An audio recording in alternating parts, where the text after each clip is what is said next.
Air India की flight में कौन थे वो दो पायलट जिनके तमाम प्रयास के बाद भी क्रैश हुआ प्लेन क्रैश होने से पहले पायलट ने भेजा था ये खास मैसेज।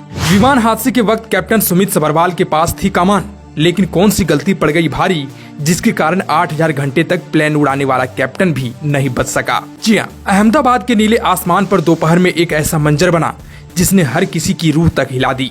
हजारों फीट ऊपर उड़ान भरने वाला बोइंग 787 ड्रीम लाइनर, जो लाखों भारतीयों के लिए सपनों की उड़ान का प्रतीक माना जाता था, कुछ ही मिनटों में मौत का परचम लेकर नीचे गिर पड़ा। सपनों का वो जहाज जो लंदन की ओर उड़ान भर रहा था, अहमदाबाद के मेघानी नगर इलाके में तबाही बनकर टूटा। एयर इंडिया की फ्लाइट आज भारत के विमानन इतिहास का काला अध्याय बन गई।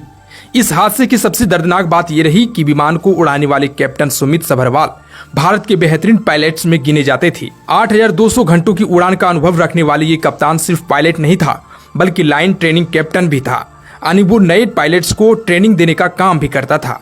उसकी जिम्मेदारी सिर्फ विमान उड़ाना नहीं, बल्कि दूसरों को उड़ाने के लिए तैयार कराना भी था।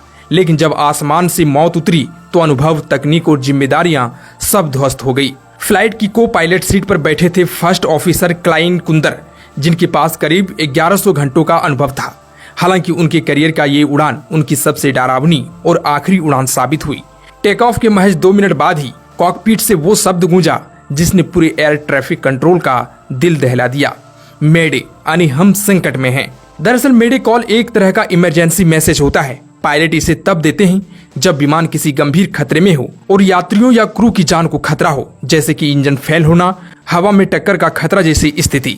यह मैसेज एयर ट्रैफिक कंट्रोल और पास के विमानों को अलर्ट करती है कि प्लेन को तुरंत मदद की जरूरत है। इसे रेडियो पर 3 बार बोला जाता है, मेडे मेडे मेडे। ऐसा इसलिए किया जाता है कि ताकि साफ हो जाए कि यह कोई मजाक नहीं है, बल्कि सच में कोई संकट है। जैसे ही मेडे कॉल मिलती है, कंट्रोल रूम उस विमान को तुरंत प्राथमिकता देता है। वे सभी जरूरी साधन उसकी मदद में लगा देते हैं, जैसे इमरजेंसी लैंडिंग की इजाजत देना, रनवे खाली करना, एम्बुलेंस और फायर ब्रिगेड तैयार रखना। लेकिन सबसे बड़ा सवाल यह है कि इतना अनुभवी कैप्टन, इतनी एडवांस टेक्नोलॉजी, इतनी सख्त सुरक्षा चेकिंग के बाद भी आखिर ऐसी चूक कैसे हो गई? क्या यह पूरी तरह से टेक्निकल फेलियर था या किसी बाहरी कारण से ये हादसा हुआ? वही शुरुआती अंदाजे बता रहे हैं कि टेक ऑफ के वक्त इंजन में गंभीर खराबी आ गई थी, जिसकी वजह से विमान कंट्रोल से बाहर हो गया। दूसरी आशंका ये भी है कि टेक ऑफ के दौरान बर्ड हिट हुआ हो, यानी कोई बड़ा पक्षी इंजन से टकरा गया हो। हादसे की असली वजह का पता तभी चलेगा जब विमान का ब्लैक बॉक्स मिलेगा। लेकिन एक बात साफ है, इस हादसे ने भारतीय विमानन सुरक्षा प्रणाली पर बहुत बड़े सवाल खड़ा कर दिए, खासकर तब जब इतने अनुभवी पायलट्स की मौजूदगी में भी विमान नहीं बच सका। अहमदाबाद में आज सिर्फ एक विमान नहीं गिरा, बल्कि हजारों सपनों का अंत हो गया है।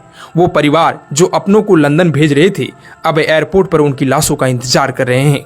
कैप्टन सुमित सभरवाल, जिन्होंने अपने करियर में ना जाने कितनी उड़ानों को सुरक्षित अंजाम दिया था, आज अपनी आखिरी उड़ान में खुद मौत के सामने हार गए।